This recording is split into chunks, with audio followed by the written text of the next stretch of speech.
Hello, ഒരു കഥ പറഞ്ഞാലോ? നമ്മുടെ ചാനലിലൂടെ നമ്മൾ ചെയ്തുകൊണ്ടിരിക്കുന്നത് അഞ്ചാം വേദം എന്ന് പറയുന്ന തമിഴ് വെബ് സീരീസ് ആണ്. ഇനി അതിന്റെ എപ്പിസോഡ് നമ്പർ 4 ആണ് ഇനി കാണാൻ പോകുന്നത്. അപ്പൊ നമ്മുടെ ചാനൽ ആദ്യമായിട്ട് കാണുന്നവരാണെങ്കിൽ തീർച്ചയായിട്ടും ഒന്ന് സബ്സ്ക്രൈബ് ചെയ്തേക്കണേ. ഓക്കെ, ഒന്ന് സ്റ്റാർട്ട് ചെയ്താലോ? എപ്പിസോഡിന്റെ തുടക്കത്തിൽ നമ്മളെ കാണിക്കുന്നത് അനുവിനെയാണ്. അനു കഴിഞ്ഞ എപ്പിസോഡിൽ പോലീസുകാർ പിടിച്ചില്ലായിരുന്നു ആ ഒരു പെട്ടിയായിട്ട്. അപ്പോൾ ആ ഒരു പെട്ടിയും അനുവിനെയും കൂടി അമ്പലത്തിന്റെ ഫ്രണ്ടിൽ കൊണ്ട് ഇറക്കുന്നുണ്ട്. അപ്പൊ അമ്പലത്തിന്റെ ഫ്രണ്ടിൽ തലവനുണ്ട്, മാത്രമല്ല പൂജാരി, ശംഭു, മകൾ എല്ലാവരും ഉണ്ട്. അനുവിനെ അവർ കൊണ്ട് ഇറക്കുകയാണ്. ശേഷം തലവനോട് ചോദിക്കുന്നുണ്ട്, ഈ പെണ്ണ് ഇവിടുന്ന് ഈ ഒരു പെട്ടി അടിച്ചോണ്ട് പോയതാണോ? അപ്പോ ആ ഒരു തലവനും പറയുന്നുണ്ട്, ഇല്ല അവൾ അത് അടിച്ചോണ്ട് പോയതൊന്നും അല്ല, അവളാണ് ഈ ഒരു പെട്ടി ഇവിടെ കൊണ്ടുവന്നത് എന്ന് പറയുന്നുണ്ട്. എന്നിട്ട് ഈ ഒരു പെട്ടി ശംഭു തിരുമേനിയോട് സ്വീകരിക്കാൻ പറയുന്നുണ്ട്. പക്ഷെ ശംഭു തിരുമേനി അത് സ്വീകരിക്കാൻ തയ്യാറാവുന്നില്ല. പൂർണ്ണി പറയുന്നുണ്ട്, അന്ന് എന്റെ കയ്യിൽ തന്നോളാൻ. അങ്ങനെ ആ പോലീസുകാരുടെ കയ്യിൽ നിന്ന് പൂർണ്ണി ആ ഒരു പെട്ടി മേടിക്കുകയാണ്. ഇത് കണ്ട് ദേഷ്യം വന്ന ശംഭു തിരുമേനി പെട്ടെന്ന് ആ പെട്ടി മേടിച്ച് അത് തകർക്കാൻ വേണ്ടി അവിടെയുള്ള കുളത്തിന്റെ കരയിലോട്ട് കൊണ്ടുവച്ചിട്ട് ഒരു പാറക്കല്ല് കൊണ്ട് അത് ഇടിച്ച് നശിപ്പിക്കാൻ തുടങ്ങുകയാണ്. അങ്ങനെ നശിപ്പിക്കാൻ തുടങ്ങുന്ന സമയത്തേക്കും അവിടേക്ക് ശംഭുവിന്റെ അച്ഛൻ തിരുമേനി വരുന്നുണ്ട്. അപ്പോ ആ ഒരു പെട്ടി തകർക്കുന്നതിൽ നിന്ന് ശംഭുവിനെ തടയുന്നുണ്ട്. ശേഷം ആ ഒരു പെട്ടി ഇതാണോ എന്ന് ചോദിക്കുന്നുണ്ട്. എന്നിട്ട് ആ ഒരു പെട്ടി എടുത്ത് മുകളിലോട്ട് ആ ഒരു ക്ഷേത്രത്തിലോട്ട് കാണിച്ചിട്ട്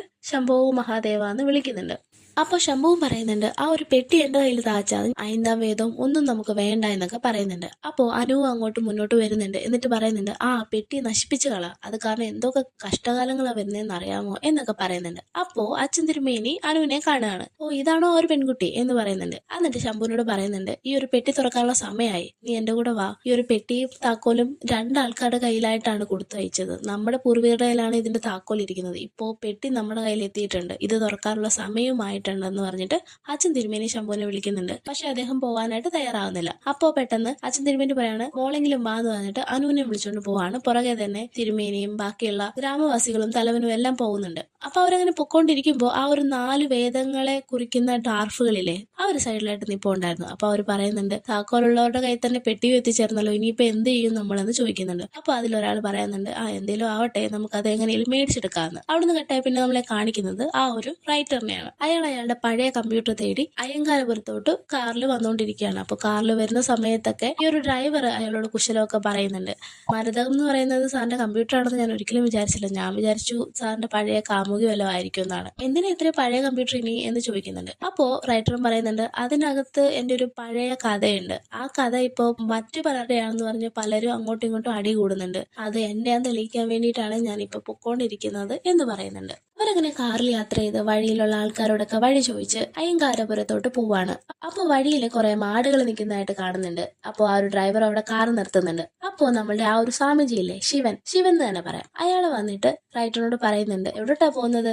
അപ്പോൾ റൈറ്ററും പറയുന്നുണ്ട്, അയ്യങ്കാരപുരത്തോട്ട്. അപ്പോൾ ശിവൻ പറയുന്നുണ്ട്, എങ്കിൽ അവിടെ പോയി ആദ്യമേ സ്വാമിയെ പോയി തൊഴാന്, അതായത് ആ ഒരു ക്ഷേത്രത്തിൽ പോവാന്. അപ്പോ അയാൾ പറയുന്നുണ്ട്, ഓ വേണ്ട, ഞങ്ങള് ആ ഒരു ഗ്രാമത്തിൽ തന്നെ തിരക്കിക്കോളാന്ന്. അപ്പോ അദ്ദേഹം പറയാണ്, നീ അന്വേഷിച്ചു പോകുന്ന ആളെ കാണുമെങ്കിൽ അവന്റെ മോനെ കാണും, നീ അന്വേഷിച്ചു പോകുന്ന സാധനം കാണുമെങ്കിൽ അയാളുടെ വൈഫിനെ കാണും. പക്ഷെ ആ ഒരു സാധനം വേറെ എന്തിനെയാണ് തിരക്കിക്കൊണ്ട് നടക്കുന്നത്, ആ ഒരു തിരക്കിയ സാധനം കാണുമെങ്കിൽ അമ്പലത്തിൽ പോവാൻ. എന്താണെന്ന് മനസ്സിലാക്കണമല്ലോ അല്ലേ? എന്തായാലും ഇങ്ങനെയാണ് പറയുന്നത്. അപ്പോൾ ആ ഒരു റൈറ്ററും ഭയങ്കരമായിട്ട് കൺഫ്യൂസ് ആവുന്നുണ്ട്. ശേഷം നമ്മളെ കാണിക്കുന്നത് വീണ്ടും ആ ഒരു തലവനെയാണ്. തലവൻ നമ്മുടെ ശംഭുവിന്റെയും തിരുമേനിയുടെയും ഒക്കെ വീട്ടിലോട്ട് പോവാണ്. അപ്പോൾ അച്ഛൻ തിരുമേനി ശംഭുവിനെ ഫോഴ്സ് ചെയ്തുകൊണ്ടിരിക്കുകയാണ് ആ ഒരു പെട്ടി തുറക്കാനായിട്ട്. പൂർണ്ണി തന്നെ അതിന്റെ മെക്കാനിസം ഒക്കെ കണ്ടുപിടിക്കുന്നുണ്ട്. അപ്പോൾ അതിനകത്ത് ചെറിയൊരു വൃത്തത്തിലൊരു സാധനമുണ്ട്, അതിന്റെ ബാക്കി ഈ ഒരു ഫാമിലിയുടെ കയ്യിലുണ്ട്. അപ്പൊ അത് വെച്ച് ഇങ്ങോട്ട് പ്രസ് ചെയ്ത് കഴിയുമ്പോൾ ഇപ്പുറത്ത് ലോക്കിന്റെ ഹോള് ഓപ്പൺ ആവും. അപ്പൊ ആ ഹോള് വെച്ചിട്ട് അത് തുറക്കണം. ശംഭുവാണ് ആ ഒരു അർദ്ധവൃത്തത്തിലുള്ള ആ ഒരു ഹാഫ് സാധനം പിടിച്ചു പുഷ് ചെയ്തത്. എന്നിട്ട് പൂർണ്ണി അത് തുറക്കുമ്പോൾ അതിനകത്തുനിന്ന് ചെറിയൊരു ഓലച്ചൂടി പിന്നെയും കിട്ടുന്നുണ്ട്. അതിനകത്ത് മൂലമന്ത്രങ്ങൾ പോലെ ദം അങ്ങനെയൊക്കെ പറഞ്ഞിട്ടുള്ള ഒരു മന്ത്രം മാത്രമാണ് എഴുതിയിരിക്കുന്നത്. പക്ഷെ ആരും കണ്ടില്ല, ശംഭുവിന്റെ കയ്യിൽ ആ ഒരു അർദ്ധവൃത്തത്തിലുള്ള ആ ഒരു സാധനം കുത്തി കയറിയിട്ട് ചോര വരുന്നുണ്ടായിരുന്നു.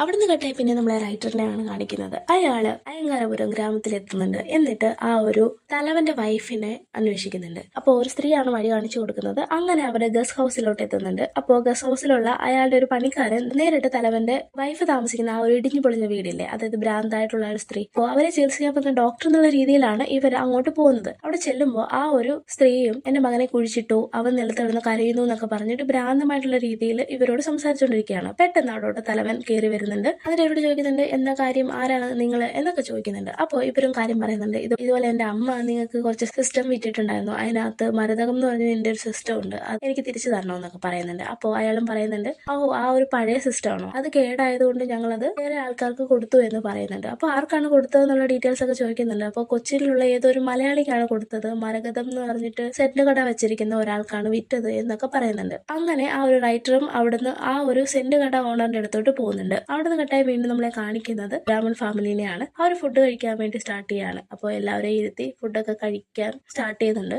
അപ്പോൾ അനുവിനെയും കഴിക്കാൻ വിളിക്കുന്നുണ്ട്. അപ്പോൾ അനു പറയുന്നുണ്ട് എനിക്ക് ഫുഡൊന്നും അല്ല വേണ്ടത്, എനിക്ക് ഇതിന്റെ കാര്യമാണ് അറിയേണ്ടത് എന്ന് പറയുന്നുണ്ട്. എന്നിട്ട് അനു പറയുന്നുണ്ട് ആ ഒരു പെട്ടി ഞാനിവിടെ കൊണ്ടുവന്നു, എന്റെ ജോലിയും കഴിഞ്ഞു, പക്ഷെ എനിക്ക് ഇവിടുന്ന് പോകാൻ പറ്റുന്നില്ലല്ലോ, എന്തുകൊണ്ടാണെന്ന് ചോദിക്കുന്നുണ്ട്. അപ്പോൾ അച്ഛൻ തിരുമേനിയും പറയുന്നുണ്ട് നീ ജസ്റ്റ് പെട്ടി കൊണ്ടുവരാൻ വേണ്ടി മാത്രമായിരുന്നെങ്കിൽ നീ ആ ഒരു പെട്ടി ശംഭുവിന്റെ കയ്യിൽ ഏൽപ്പിച്ചിട്ട് നീ എപ്പോഴേ പോയേനെ. പക്ഷേ നിന്നെ കൊണ്ട് ഇനിയും എന്തൊക്കെയോ കർമ്മങ്ങൾ ചെയ്യാനായിട്ട് ദൈവം നിയോഗിപ്പിച്ചിട്ടുണ്ട്, അതുകൊണ്ടാണ് നിന്നെ ഇപ്പോഴും ഇവിടെ തന്നെ പിടിച്ചു വെച്ചേക്കുന്നതെന്ന് പറയുന്നുണ്ട്. ശേഷം ഫുഡ് കഴിക്കാൻ വേണ്ടി എല്ലാവരും ഇരിക്കുകയാണ്. പക്ഷെ ശംഭുവിന്റെ കയ്യിൽ ആ ഒരു സർക്കിളിലുള്ള സാധനം കുത്തി കയറിയിരിക്കല്ലേ, അതുകൊണ്ട് തന്നെ ശംഭുവിന് കഴിക്കാൻ പറ്റുന്നുണ്ടായിരുന്നില്ല. അപ്പോൾ അന്നപൂർണി അച്ഛന് ഞാൻ വാരിത്തരാന്ന് പറഞ്ഞിട്ട് വാരി കൊടുക്കുകയാണ്. അപ്പോൾ അതിനകത്തുനിന്ന് കുറച്ച് ഫുഡ് മാത്രമായിട്ട് തെറിച്ച് ആ ഒരു കയ്യിലോട്ട് വീഴുകയാണ്. അത് വീണ ഉടനെ തന്നെ ആ കയ്യിൽ ഒട്ടിയിരുന്ന സാധനം തെറിച്ചു പോവാണ്. അപ്പോൾ അച്ഛൻ തിരുമേനി പറയുന്നുണ്ട് ബ്രഹ്മാവിന്റെ 5ാമത്തെ തല ശിവൻ കൊയ്ത സമയത്ത് ശിവന്റെ കയ്യിൽ ആ ഒരു തലയോട് കൊണ്ടുകയറി ഇരുന്നിട്ടുണ്ടായിരുന്നു. ശരിക്കും ബ്രഹ്മാവ് ഒരു ബ്രാഹ്മണനായതുകൊണ്ട് തന്നെ ബ്രഹ്മഹത്യ ശാപം ശിവനെ ഇട്ടിട്ടുണ്ടായിരുന്നു. അങ്ങനെ ശാപത്തിൽ കിടന്ന ശിവനെ ഒരു ദിവസം കാശിയിലുള്ള ഒരു മാതാവ് അന്നകൂട്ടി.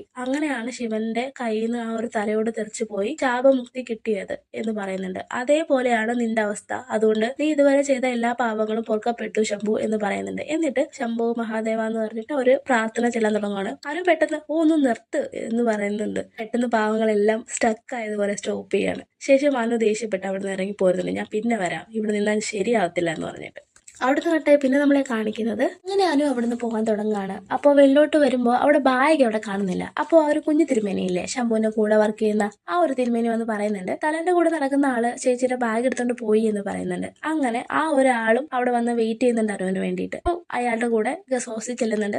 അപ്പോൾ തലവൻ അവിടത്തെ അവളെ വെയിറ്റ് ചെയ്തിരിപ്പുണ്ടായിരുന്നു. അപ്പോൾ അയാൾ പറയുന്നുണ്ട് എന്തായാലും നീ റെസ്റ്റ് ചെയ്യ്, എനിക്ക് കുറച്ച് കാര്യങ്ങളൊക്കെ സംസാരിക്കാനുണ്ടെന്ന്. അപ്പോൾ അനു പറയുന്നുണ്ട് എന്തായാലും സംസാരിക്കുക, കുഴപ്പമില്ല എന്ന് പറയുന്നുണ്ട്. അപ്പോൾ തലവനും പറയുന്നുണ്ട് നിന്റെ കൂടെ വന്നില്ലേ അവൻ മിത്രൻ, അവനോട് വരട്ടെ എന്നിട്ട് സംസാരിക്കാന്ന് പറയുന്നുണ്ട്. അങ്ങനെ അനുവും എണീച്ച് ദേഷ്യപ്പെട്ട് അവിടെ നിന്ന് പോകുന്നുണ്ട്. പിന്നെ നമ്മളെ കാണിക്കുന്നത് വീണ്ടും ഒരു ബ്രാഹ്മൺ ഫാമിലിയാണ്. അവിടോട്ട് ആ ഒരു 4 വേദങ്ങളിലെ അവർ വന്ന് നിൽക്കുന്നുണ്ട്. അപ്പോൾ തന്നെ അച്ഛൻ തിരുമേനിക്ക് മനസ്സിലാകുന്നുണ്ട്. അച്ഛൻ തിരുമേനി അവരെ ഗ്രീറ്റ് ചെയ്യുന്നൊക്കെയുണ്ട്. ശേഷം ആ ഒരു പെട്ടിയും അവർക്ക് എടുത്ത് കൊടുക്കുന്നുണ്ട്. അപ്പോൾ ശംഭു അങ്ങോട്ട് വരുന്നുണ്ട്. അപ്പോൾ ശംഭുവിന്റെ അടുത്തും കൈ നീട്ടുന്നുണ്ട്. കാരണം വെച്ചാൽ ആ ഒരു മന്ത്രം അടങ്ങിയിട്ടുള്ള ആ ഒരു ചീട്ടില്ലേ അത് ശംഭുവിന്റെ കയ്യിലായിരുന്നു. ആദ്യമേ അത് ശംഭു കൊടുക്കാൻ തയ്യാറായില്ല, എന്തുവാന്ന് ചോദിക്കുന്നുണ്ട്. അപ്പോൾ അച്ഛൻ തിരുമേനി പറയുന്നുണ്ട് അവരെ കോപിപ്പിക്കരുത്, അവർ ശപിച്ചു കഴിഞ്ഞാൽ നമ്മളെ രക്ഷപ്പെടത്തില്ല, അതുകൊണ്ട് നീ ആ ഒരു പെട്ടിയിലെടുത്ത സാധനം കൊടുത്തേക്കാൻ പറയുന്നുണ്ട്. അങ്ങനെ ആ ഒരു ചീട്ടും അവർ പേടിച്ചിട്ട് അവിടുന്ന് അപ്രത്യക്ഷമായിട്ട് പോവാണ്. അവിടുന്ന് കട്ടായി വീണ്ടും നമ്മളെ കാണിക്കുന്ന അനുവിനെയാണ്. അനുവിന്റെ ഫ്രണ്ട് അവളെ വീഡിയോ കോൾ ചെയ്യുന്നുണ്ട്. എന്തായാലും നീ ഈ ഓപ്പർച്യൂണിറ്റി മിസ് ചെയ്തല്ലോ അനു എന്നൊക്കെ പറഞ്ഞിട്ട് അവളോട് വഴക്ക് പറയുന്നുണ്ട്. അപ്പോഴാണ് മിത്രനും അങ്ങോട്ട് വരുന്നത്. അതുകൊണ്ട് തന്നെ കോള് അവർ കട്ട് ചെയ്യാണ്. ശേഷം അനു മിത്രനോട് ചോദിക്കുന്നുണ്ട് നിന്നെ ഞാനിവിടെ കാണുന്നേ ഇല്ലല്ലോ, നീ എവിടാന്നൊക്കെ ചോദിക്കുന്നുണ്ട്. അപ്പോൾ മിത്രന് പറയുന്നുണ്ട് എനിക്ക് കുറെ ഗേൾ ഫ്രണ്ട്സിനെയൊക്കെ കിട്ടി ഈ ഒരു ഗ്രാമത്തിൽ എന്നൊക്കെ പറയുന്നുണ്ട്. അവരങ്ങനെ കുശലം പറഞ്ഞുകൊണ്ടിരിക്കുമ്പോൾ പെട്ടെന്ന് ജനൽ വഴി നോക്കുമ്പോൾ ഒരു കാഴ്ച ഒരു കാണണം. അതായത് തലവനെ 2 പേര് കൂടി കൊല്ലുന്നു. തിരിച്ച് തലവനെ ഷൂട്ട് ചെയ്യാനൊക്കെ ശ്രമിക്കുന്നുണ്ട്. പക്ഷെ 2 പേര് ഇയാളെ കുത്തിയിട്ട് ഓടുന്നതായിട്ട് കാണിക്കുന്നുണ്ട്. തലവനും ഇവർ പുറകിൽ ഓടുന്നതായിട്ടൊക്കെ കാണിക്കുന്നുണ്ട്. പെട്ടെന്ന് അനു അവിടുന്ന് ഇറങ്ങി ഓടുന്നുണ്ട്. മിത്രന് പുറകെയുണ്ട്. അങ്ങനെ അനു ചെന്ന് നോക്കുമ്പോൾ അനുവിന്റെ അച്ഛനില്ലേ,